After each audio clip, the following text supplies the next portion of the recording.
Guys, I am Mukesh Kumar and welcome to my YouTube channel सफर zero से hero तक में आप सभी का एक बार फिर से स्वागत है। जैसा कि आप लोग स्क्रीन पर देख पा रहे होंगे, ग्रामीण परिवेश विकास एवं समाज के महत्वपूर्ण प्रश्नों की श्रृंखला हमारे द्वारा उपलब्ध करा दी गई है।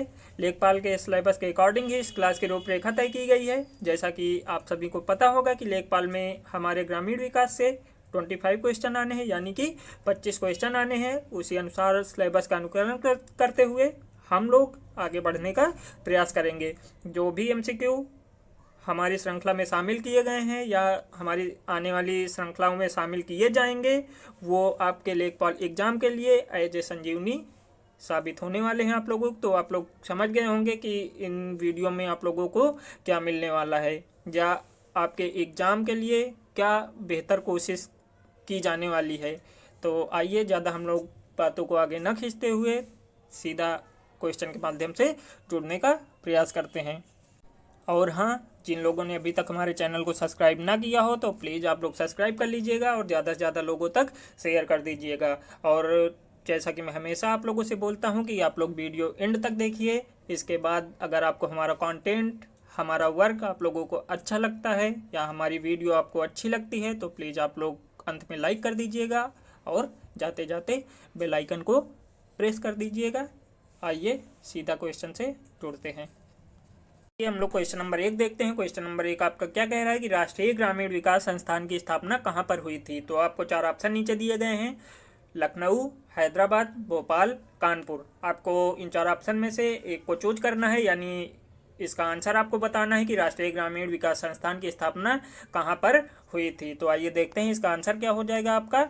इसका आंसर हो जाएगा हैदराबाद, जो कि आपके तेलंगाना की राजधानी है। भोपाल आप लोग जानते होंगे कि भोपाल जो पड़ता है वो आपको एमपी में मिल जाएगा। और कानपुर जो है ये उत्तर भारत का मैनचेस्टर इसे बोला जाता था। और ये जो लखनऊ है ये यूपी की राजधानी आपकी हो जाती है। आइए बढ़ते हैं नेक्स्ट क्वेश्चन की तरफ। क्वेश्चन नंबर 2 कह रहा है कि उत्तर प्रदेश ग्रामीण विकास संस्थान कहाँ पर स्थित है। इसके पहले हम लोगों ने क्या पढ़ा कि राष्ट्रीय ग्रामीण विकास संस्थान कहाँ पर है, तो उसका आप लोगों ने आंसर देख ही लिया होगा। और ये उसी का दूसरा क्वेश्चन है जो अपने उत्तर प्रदेश से रिलेटेड है। तो आप लोग देख पा रहे होंगे कि ये कितना महत्वपूर्ण क्वेश्चन हमारे लिए बन जाता है और कोई ना कोई क्वेश्चन आपके एग्जाम में ये पूछा जा सकता है। तो आइए हम लोग इसका आंसर देख लेते हैं। आंसर आपके दे रखे हैं लखनऊ, कानपुर, फिरोजाबाद, बरेली। तो इसका आंसर आपका क्या हो जाएगा? इसका आंसर हो जाएगा लखनऊ। लखनऊ आप लोग जानते हैं कि यूपी की राजधानी है ये, और ये यूपी में पड़ता है। आइए बढ़ते हैं नेक्स्ट क्वेश्चन की तरफ।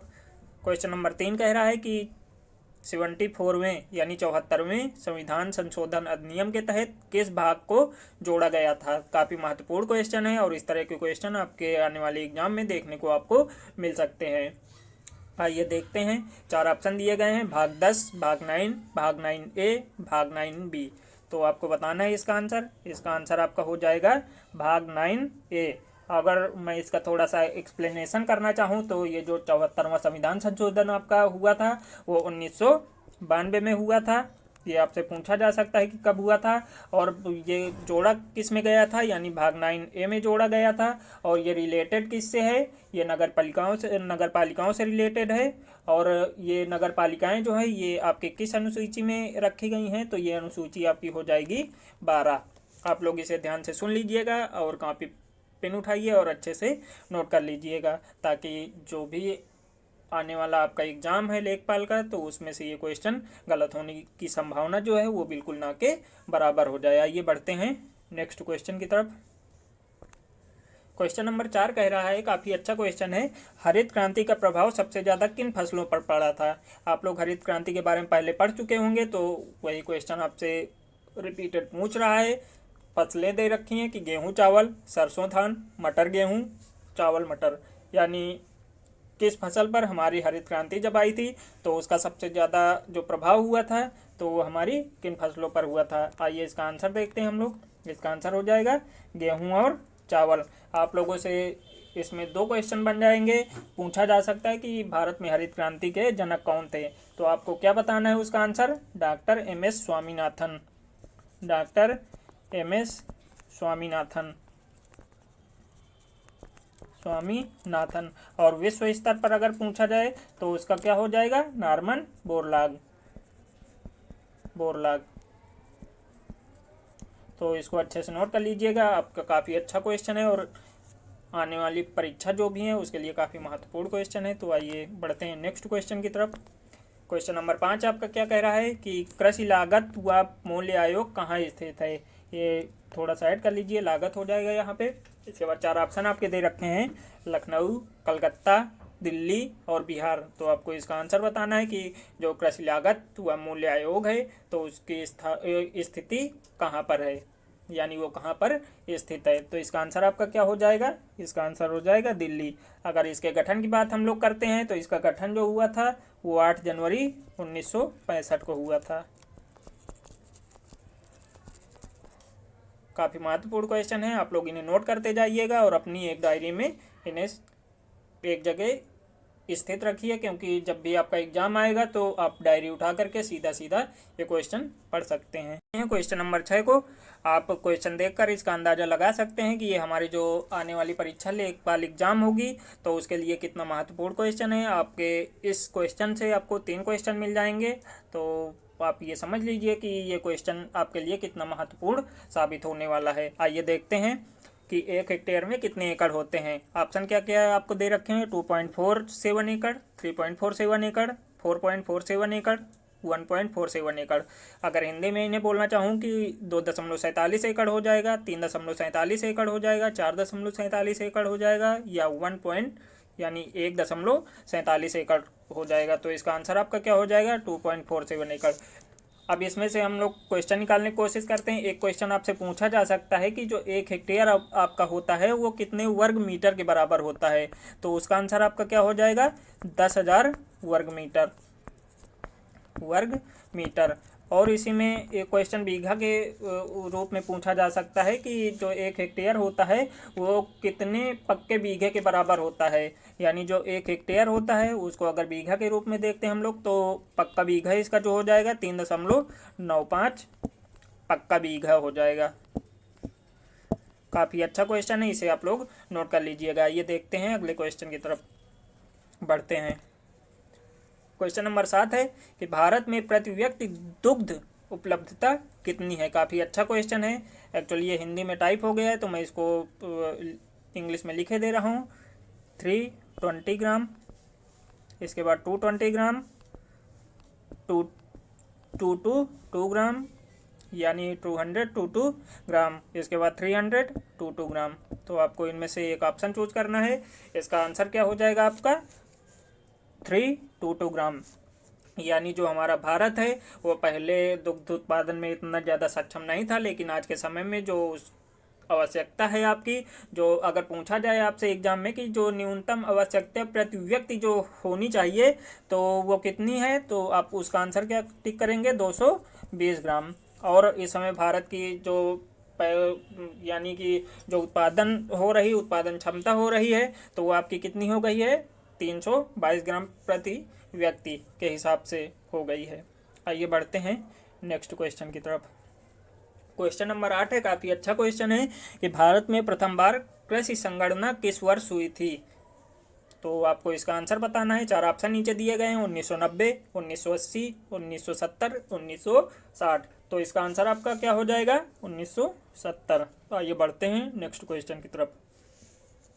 क्वेश्चन नंबर 9 है आपका कि भारत में पंचायती राज दिवस कब मनाया जाता है। ये काफ़ी अच्छा क्वेश्चन है, आप लोगों से ये क्वेश्चन पूछा जा सकता है एग्जाम में। तो आइए देख लेते हैं। 4 ऑप्शन आपके दे रखे हैं, 29 अप्रैल, 28 अप्रैल, 25 अप्रैल, 24 अप्रैल।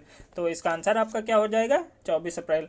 अगर इसकी पूरी डेट पूछेगा तो यानी कब ये ऐड किया गया था, तो 73वां जो आपका संविधान संशोधन हुआ था, अमेंडमेंट हुआ था, और ये हुआ कब था, 1992 में के तहत जोड़ा गया था, और 24 अप्रैल 1993 को ये प्रभावी रूप से लागू हो गया था, 24 अप्रैल 1993।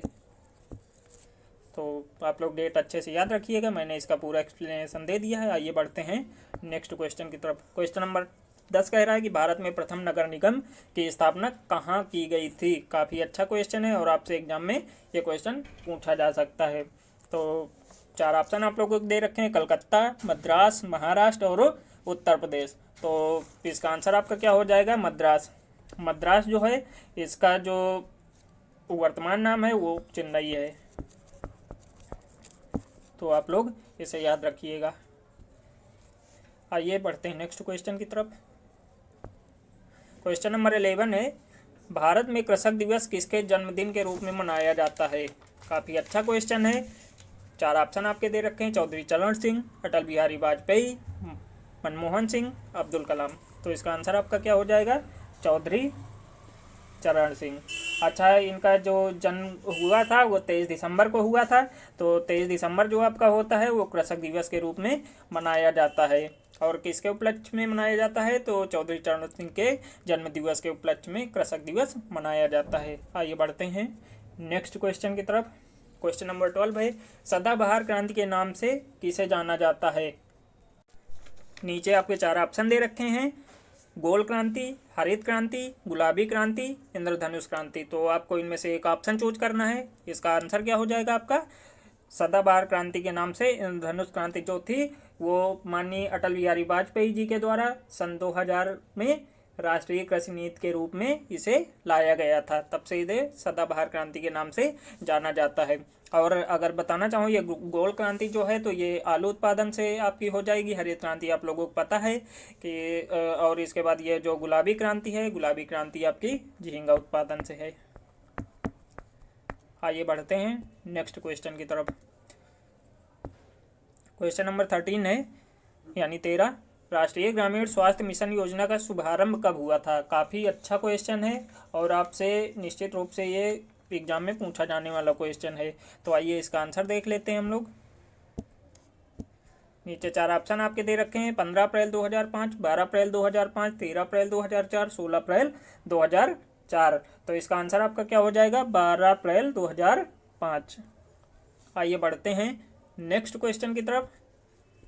14 है, राष्ट्रीय कृषि बीमा योजना कब प्रारंभ हुई थी? तो आपको इसके सन दे रखे हैं, वर्ष 1999 से 2000, वर्ष 1996 से 97, वर्ष 1930, वर्ष 1990। तो इसका आंसर क्या हो जाएगा आपका? वर्ष 1999 से 2000 जो आपकी राष्ट्रीय कृषि बीमा योजना थी तो वो कब लागू हुई थी? तो सीधा सीधा आप लोग इसे याद कर लीजिएगा, 1999 से 2000 के बीच में। अगर आपसे इसमें पूछा जाए कि ये योजना किसके द्वारा लॉन्च की गई थी तो मैं आपको इसका आंसर बताना चाहूँगा कि जो भी हमारा कृषि मंत्रालय होता है तो उसके द्वारा ये लागू हुई थी। किस वजह से लागू हुई थी? ये योजना जो थी, जो उत्पादन होता है उसमें कभी कभार देखते हैं हम लोग कि कुछ नुकसान हो जाता है या जोखिम हम लोग उठा लेते हैं, वर्षा हो गई या कुछ भी हो गया, ओले पड़ गए, तो उसी के लिए निवारण के लिए राष्ट्रीय कृषि बीमा योजना का शुभारंभ हुआ था। और ये हमारे जो राष्ट्रीय कृषि मंत्रालय होता है यानी कृषि मंत्रालय था तो उसके द्वारा ये योजना लॉन्च की गई थी। आइए देखते हैं क्वेश्चन नंबर 15। क्वेश्चन नंबर 15 कह रहा है कि आदर्श ग्राम सेवा योजना की शुरुआत किस गांव से हुई थी? काफ़ी अच्छा क्वेश्चन है। एक्चुअली मैं बताना चाहूँगा कि ये योजना जो थी आपकी, ये योजना 2019 में बंद हो चुकी है, लेकिन ये आपके ग्राम विकास से जुड़ी हुई योजना थी तो इसलिए मैंने इसे रखा है क्योंकि ये एग्जाम में आपसे पूछा जा सकता है और ये करंट के तौर पर आपसे भी पूछा जा सकता है। तो आइए देखते हैं इसका आंसर क्या हो जाएगा। इसका आंसर हो जाएगा श्री सुंदरम। बढ़ते हैं क्वेश्चन नंबर 16 की तरफ। क्वेश्चन नंबर 16 है, काफ़ी अच्छा क्वेश्चन है कि आशा बहू किस कार्यक्रम की देन है?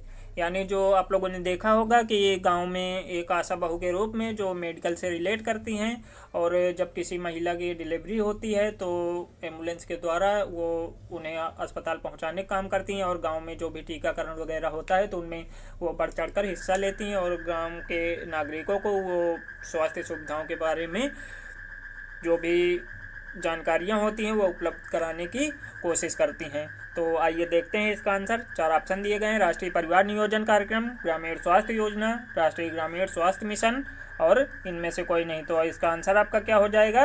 राष्ट्रीय ग्रामीण स्वास्थ्य मिशन। आप लोग इसका आंसर समझ गए होंगे कि राष्ट्रीय ग्रामीण स्वास्थ्य मिशन जो था उसी ने आशा